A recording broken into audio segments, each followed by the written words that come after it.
How's it going, everybody? It's Prod here, and today I'm bringing you guys a new Dark Souls 3 video. And this one's going to be a little bit different from the rest because just about an hour ago we got these new Dark Souls 3 videos, this new gameplay. It's not much, it's just like a little compilation of weapon arts, and right there, is that the first time that we're seeing the Zweihander in Dark Souls 3? I'm not entirely sure if it was in the network playtest, but if that is the very first time that we're seeing it, that is goddamn awesome. At least I'm going to assume that it is this Zweihander. You know, it looks exactly like that. Maybe the first Ultra Sword that we've seen. I'm not entirely sure. I think there was an Ultra Sword, Ultra Great Sword, I should say, in the network playtest, but I'm not entirely sure. So you guys can correct me on that if you want. But I do want to talk a little bit about some of these weapon arts because they are pretty much all that we've seen. We got the Mace, the Zweihander is new, and the Legion Scimitar was in the network playtest, which is pretty cool. Even though it's not new, I'm guessing we're gonna see some more new stuff probably next week or within the next 2 weeks.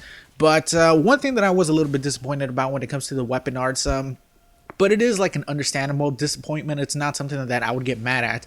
But it does seem like there's a lot of really similar weapon arts. Like a lot of the weapons, weapon arts are very similar, and they share kind of like the same style of weapon arts, which does lead me to believe that when it comes to the full game, there's not going to be a huge variety of weapon arts, and that is pretty understandable though. I mean, they can't have unique weapon arts for basically every single weapon. There's a crazy amount of weapons. It's probably going to be like 200 weapons in this game, including shields. I'm pretty sure shields as well are going to have their own weapon arts. I'm not entirely sure if it's confirmed, but apparently there's specific shields that are meant for parrying, and then there's other shields that use the weapon arts, which is pretty cool.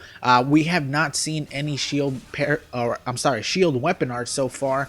At least I don't think we have. I'm very excited to see what those look like. It sounds very interesting, and I hope that what we see out of those is more similar to the defensive style of something like the Mace's weapon arts, which do give you like hyper armor and poise and allow you to take less damage and not really get staggered.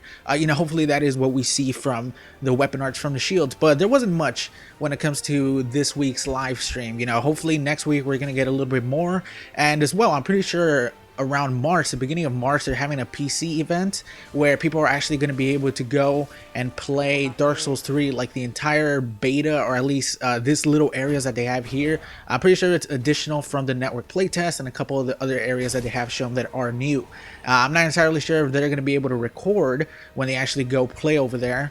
But I really hope that we see at least some leaked stuff, because, you know, there's probably going to be a lot of people who really know what they're doing and who are really good there. So I'm very excited when that comes around. But anyways, let me know what you guys think about some of these weapon arts. Do you guys really care that not every single weapon is going to have a unique weapon arts? Because, you know, like I said, that is kind of understandable too. It's kind of like asking way too much. Having like 200 unique weapon arts would just be way too much, especially for a game that was probably made in like a year and a half or 2 years, you know. But that is about it. I'll talk to you guys later. Peace, everybody.